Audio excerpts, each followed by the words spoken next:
All right, are we getting there, Leroy? Yeah. Okay. This morning we've got a treat for you. Actually, we've got a lot of treats for you, but you know, I talk about a diverse group of speakers, and we try to bring inspiration and motivation and information, and this is probably more one of those information things, but at Indiana University, 16 months ago, we were able to hire a full-time dietitian for our athletic department. Amy Freel, actually her long title is Certified Specialist in Sports Dietetics, but I introduced her to the coaches this morning, and the short version of that is there's lots of people in this athletic industry who provide support. And that goes all the way from the medical people to the strength and conditioning people to the nutritionists and so on and so forth. And that support, oftentimes, one of the frustrating things for us as coaches, and sometimes you as athletes, is they start looking at their own little world. Well, just eat this and you'll be healthy, or just lift like this and you'll get stronger. Just do these exercises and you won't get hurt anymore, and all that's important, but the people that are really good at what they do are the ones who take that information and relate it to how can you be better? How is this going to improve your performance? How is this going to allow you to be at your very, very best physically at the meet this weekend? And what Amy has done is that becomes, I believe, as I've observed her, what drives her. She's very passionate about getting these athletes to a point where they can perform at their very, very best, and nutrition is her specialty. We had a really cool session with her this morning with the coaches, and it was question and answers and nonstop, and it's just really, really good stuff. One of the things that frustrates me as a coach in this industry is so much of the good information that she's going to give you actually has to start to replace so much of the bad information that you guys have gotten from so many other sources. Whether you read it, whether it's somebody trying to sell something, whether it's what people who are advising you have come to believe that may not actually be factual, but we all are latching on to some easy fix, something that's going to allow us to deal with this issue in probably a way that's not the most common sense, practical, applicable way to do it. And so, having said all that, I think we have our technology stuff working now. I want to introduce Amy Freel.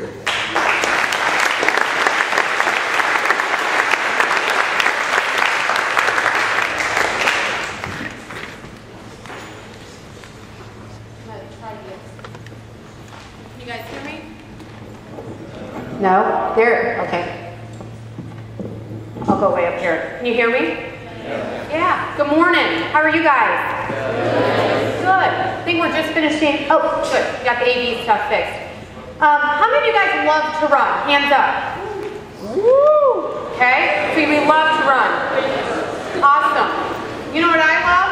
I love my job. So my hand goes up too. I love what I do. I love trying to teach people how to fuel and perform at their best. Typically, fueling is something you all haven't really thought about. You eat, right? I saw you at the cafeteria this morning, you eat. But how many of you think about fueling? Truly, what you put in is how you're going to perform. How many of you think of fueling? Okay, a couple hands go up. So what today we're going to get you to do is not only think about eating and what foods you eat, but think about how you're going to fuel. Because how you're going to fuel is going to determine how well you're going to perform. And how many of you want to perform at your very, very best? Right? That's what we practice. That's why you're here. So part of the component, there's so many components to being successful, but one of the big ones of being successful is how you're going to fuel and recover from these workouts that you guys are having. So we're going to start talking about nutrition. Maybe. There you go. Oh, perfect. Okay. Whew. All right. So we're going to talk about why nutrition.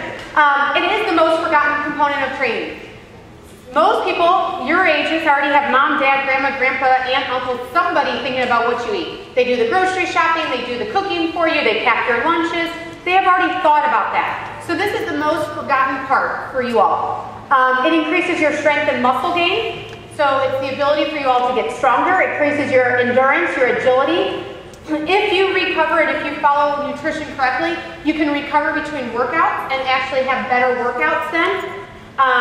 Greater energy stores decreases your likelihood of injuries and illness, enhances overall health and minimizes risk of diseases, and increases your metabolism. Okay? All things that should be very important, not only for you as an athlete, but for you as a healthy person. So carbohydrates, we'll talk with that. Carbohydrates are your primary fuel source.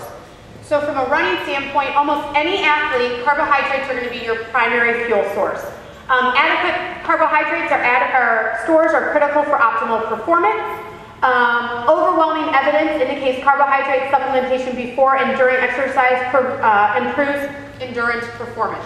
Do you guys want to have improved endurance performance? Yes. Okay, so when we come to this component about carbohydrates, what's the main carbohydrate you all think of? Some pasta. Good. That was the answer I was hoping you all would say. So, do you think pasta fits into this conversation right here? Yes. No. No. See, you're so right. No. Okay? So when I'm talking about carbohydrates, I'm not saying you need to load up on spaghetti, bread, garlic bread, breadsticks. That is not what this is saying. If you eat spaghetti, they usually bring tons of bowls of bread with it first, right? So if you're at Olive Garden, they bring lots of baskets of bread or breadsticks first, and then you get your huge plate of pasta, right? Okay, how do you feel after you eat that? Full? No, you don't feel great. Whoever said you feel great, you don't. You feel full, you feel tired, and you feel heavy. How many of you want to go out and run when you feel full, tired, and heavy? Okay? This is going to be something that we're going to start getting you to change your mind. When I say carbohydrates, I am not referring to pasta. That is a myth that everybody thinks they need tons and tons of pasta the night before a race or the day of a race. You do not need the pasta. There's going to be many other better sources of carbohydrates I want you to start thinking about incorporating in your diet. I want you to start eating breakfast. It was so great to see all of you in there this morning eating breakfast. I know you had a 6:30 run, but great to see all of you eating breakfast. I hope that's a habit that continues for you all when you go home. You want to make sure you're getting a pre-exercise meal. Ideally about 3 hours prior to exercise. Really hard to do when you're running at 6:30 in the morning, I get it. Okay, that means you'd be up in the middle of the night. But that's where your dinner meal is going to help get you energized for that morning run. What about your afternoon runs? Okay, if you eat lunch at about 12 and you're running about 3, does that cover your energy? Yeah, okay, so that should help cover energy. During exercise, you need some carbohydrates in your diet when you are going out for longer than an hour. So when you're doing an endurance run that lasts longer than an hour, that is when we start looking at how can we incorporate some carbohydrates in during that activity. So an easy one to do is going to be a sports drink. You know, being able to get a little bit of a sports drink in during that hour plus long activity or your run, that's a good way to get some carbohydrates in. And the key to this is recovery. You have about 30 minutes, the magic window of 30 minutes post-workout to really recover. The way I look at a week, your races are all at the end of the week, correct? You guys all race on Saturday, end of the week. So do you want to be feeling your best or your worst at the end of the week? Right. So every day as the week goes on, you guys should not be feeling more fatigued or more tired or less energetic. You should be feeling more energetic, more energy, and all of that as the week goes on. If you are not feeling that, you are not fueling and recovering well. So if you are getting more tired as the week goes on, this is a fueling and recovery issue. So you have recovery. You need to eat within 30 minutes after a workout. So if you guys had your morning run, how many of you were in eating breakfast within 30 minutes? Okay, tomorrow, all those hands should be up. Okay? You need to be having something. If it is not breakfast, you need to be having something at that point. Whether it's a piece of fruit, half a bar, a little bit of a sports drink, something to help you recover, and then follow it up with a meal. Ideally for recovery, I want you to eat carbohydrates and protein. An ideal recovery drink, I saw so many of you in line for this morning and they were refilling it, is what? Chocolate milk. Good. Chocolate milk is a great recovery drink. Strawberry milk falls in there as well. I have a lot of people that don't eat chocolate or don't drink chocolate milk. Strawberry milk works as well. A great recovery drink. So happy to see all of you guys drinking that chocolate milk this morning. Sources of carbohydrates.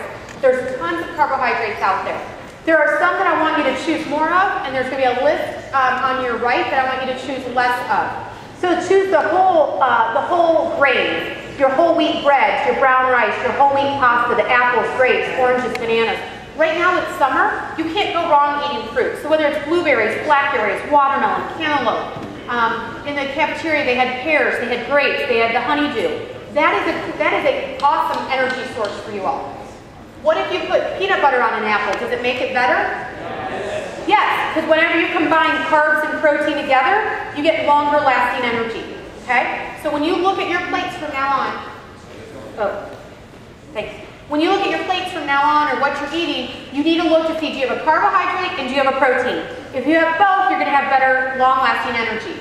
If you eat a bowl of cereal and that's it for breakfast, how many of you are hungry in about an hour to an hour and a half later? Right? Okay, so does that give you long energy? No. But if you had a hard-boiled egg with it, you'd have longer lasting energy. If you had a banana with peanut butter with your cereal, you'd have longer lasting energy. Okay, there's going to be some of the carbohydrates I want you to eat less of. I am not a huge fan of granola bars, especially the 90-calorie chewy granola bars, whether you call them the Nutri-Grain bars, those breakfast bars. They are a poor choice as far as an energy item goes. Bagels can be issues. Big, dense bagels. Now, bagels work in some aspects, but I want you to choose less of those. Watch out for the sweetened cereal, the Lucky Charms, the Captain Crunch, the Cocoa Puffs. I know they are the staples at my house as well. However, when possible, start choosing some of the better choices of cereal. Rice Krispies, Wheaties, Raisin Bran, Kashi, some of those. Watch your crackers, your desserts, and candies. Okay? They give you a little bit of energy, but you're gonna feel like you hit a wall pretty quickly. So you get a little bit of energy, you get some, excitement, and then you're sunk, you're done. Okay? So watch these as far as energy. I'm not saying these foods are bad, but when you're talking about fueling yourself for optimal performance, these are not going to be the ones that are going to give you optimal performance. They've gone. Okay, protein. This is an area that I start seeing some of the athletes not consuming enough of. Okay, protein does not serve as a good fuel. Your main fuel source is carbohydrates. However, you do need protein in your diet. So athletes have an increased a need, and I also see that female athletes, typically at your age range, are not getting enough protein in. So you're skipping protein at meals. The way I look at it is that you should have a lean protein choice at least 2 of your 3 meals. Okay? A huge push of protein supplements. And I'm not saying you necessarily need to go with protein supplements, but there's a huge push for that. I encourage you guys to eat as many whole foods as possible over supplements. Okay? Chocolate milk has protein in it. I'd rather have you do a chocolate milk or a strawberry milk versus a protein supplement. Vegetarian athletes are athletes I am concerned about as far as protein goes, especially as distance runners. It is doable, but you have to make a very big effort to make sure you're getting adequate protein in. Okay? For longer lasting energy, I already told you, this is the key. If I quiz you at the end and give you a test, I know you're out of school, but if I were to quiz you, this is something you need to walk away with and be able to know that when you combine carbs and protein, you get longer lasting energy. Okay, so what and when we talk about protein? When we talk about protein, our goal is to have protein at almost every meal. I start to see people skip having protein at lunch and we just have it at dinner. Or we load up all our protein at one meal. Our body doesn't work that way. Our body needs protein throughout the day. So making sure your plate has a protein-rich food at every meal. Okay? To maximize recovery, that 30-minute window, right? I need you to have carbs and protein. And then choose a lean protein throughout the day. So some of the choices are your chicken, your turkey, fish, skim milk, lean beef, tuna, yogurt, eggs, string cheese, cottage cheese, peanut butter. I know there's peanut butter over in the cafeteria. Tofu, chickpeas, lentils, hummus. For example, if you're a vegetarian, hummus is going to have some protein in it. So give you some options of getting protein in throughout the day. Hydration. I think most of you guys are getting much, much better about hydration, but it is something you can never let your guard down on.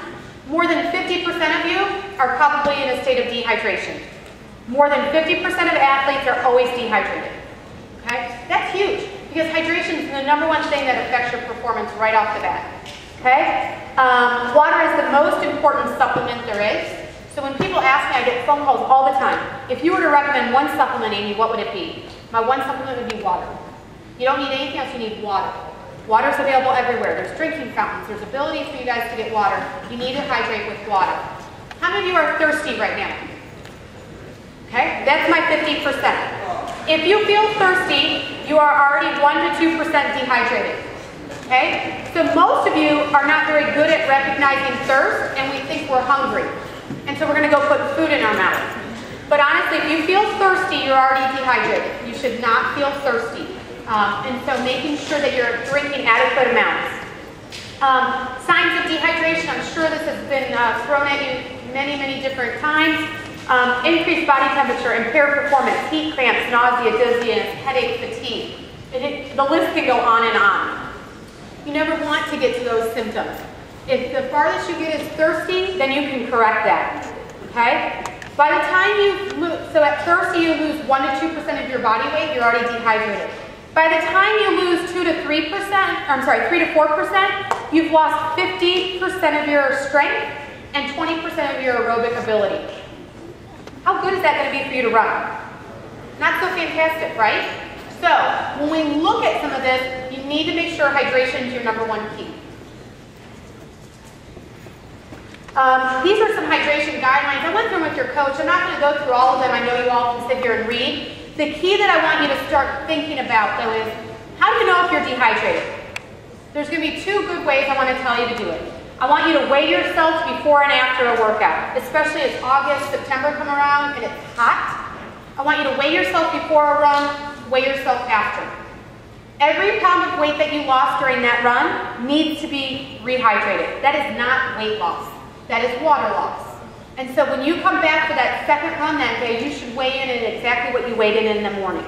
Okay, so for every pound of weight you lose, you need to be drinking a bottle of water. When I say bottle of water, I'm referring to a 20 to 24 ounce, like Dasani bottle of water. Okay, so that's one way to start monitoring your hydration. I think many of you will be surprised at how much weight you do lose during, a hard training session. The other way is to start looking at your urine. Okay, the whiter it is, the clearer it is, the more hydrated you are. The more hydrated you are. So what we do is we put pee charts up, we put them above the urinals and the stalls, looking at the color of urine. If your urine looks like lemonade, I want you to drink 2 bottles of Gatorade. If your urine looks like apple juice, you need to drink 4 bottles of Gatorade. Okay? So start looking at some of these things. I know some of you are looking a little grossed out that I just compared it, your pee to drinks that you might be drinking. But it's something to start that's going to stay in your mind as things that you need to start looking at. So weigh yourself in and out, and then start looking at your urine color to realize how hydrated you are. Recovery. Touch this a little bit. I'm going to touch it a little bit more because I think it is one of your critical components that we forget. Most of you are so glad your run or your practice or your conditioning is done. You're just glad it's done and you're over. But it can't end there. This is the part that has to come next. If you don't do this, by the end of the week, by the time you get to race day, you're not going to have what it needs. Okay? So that it happens within the 30 minutes of a hard workout. Carbohydrates and protein are ideal. It helps replace your lost glycogen, your energy stores, and prepares you for the next days. Great things to do as a recovery. 6 ounces of Gatorade, half of a sports bar. That could be a Clif bar, a Luna bar, a Gatorade bar, on and on and on. Apple, orange, banana, grapes, apple and banana with peanut butter, handful of goldfish, pretzels, crackers, dry cereal. All easy things. If you look at this, how many of these things can you put in your backpack or have in your locker or in your car? All totally doable.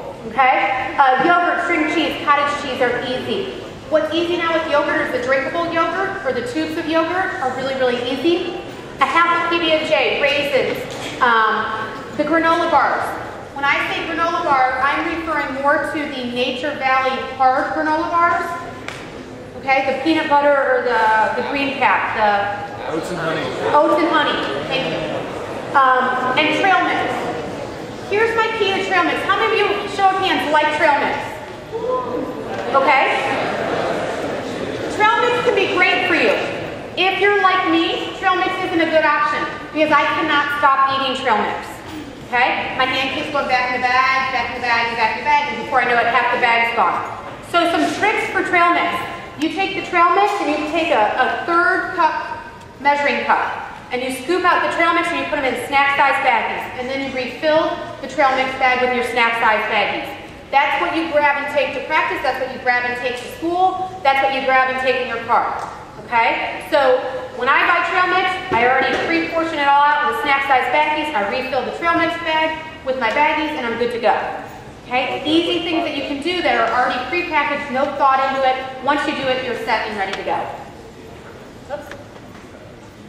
Pre and post-race meal, ideally, it takes about 3.5 to 4 hours for your body to completely digest and absorb everything you eat. So you ate breakfast between about 8:30, 8:45. In about 3.5, 4 hours, that will be completely digested and ready to be used for energy. Okay, so your pre-race meal should be about 3 to 4 hours prior to race. Hard, you guys race early in the morning, so I'd be making you wake up early. What happens there is that's where your dinner becomes important. And when I talk about Friday, I'm going to say it as a Friday night dinner. Friday night dinner is not where I put pasta. I put pasta maybe on your Wednesday, Thursday night dinner, but where I would put your pre-race dinner, I'm going to put it as like grilled chicken, baked potato, some vegetables. I might put fruit on there. That is or rice, and if you don't want a baked potato, it could be rice. That is your Friday night dinner. That's what's going to fuel you for that race the next day. You get up for the race, you have something for breakfast. A lot of my athletes, a lot of Indiana's cross-country runners do oatmeal with peanut butter. A great way to get carbs and protein in. They do that before they run. Okay? So those are some of the things you need to look at. You need to hydrate. You also need to refuel. Sort of what I call top off your energy stores. Okay? So let's use a reference of lunch. You guys are at lunch at school, maybe you get to eat around 12:30, right? You meet at 12:30, say practice is at 3:15. You eat your lunch at 12:30, you're getting ready for practice that starts at 3:15. I want you to top off those energy stores. When I mean top off those energy stores, I want you to eat something between 2:30 and 3 o'clock that will re-top off and make sure you have enough energy to get through that entire practice. Okay? Things to top off your energy stores with easy are fruit. It could be your half a PB&J left from lunch. It can be some pretzels. It could be some beef jerky. It could be some trail mix. You want to top off those energy stores. Okay? Pasta dinner is best for those 1 to 2 nights before competition, not being that Friday night. So that would be your Wednesday and your Thursday leading up to your competition. Okay? Not that Friday night before. That is more your lean protein, your baked potato, your rice, your fruit, and veggies is what you want to eat. Some common nutrition concerns that I have, not only with cross-country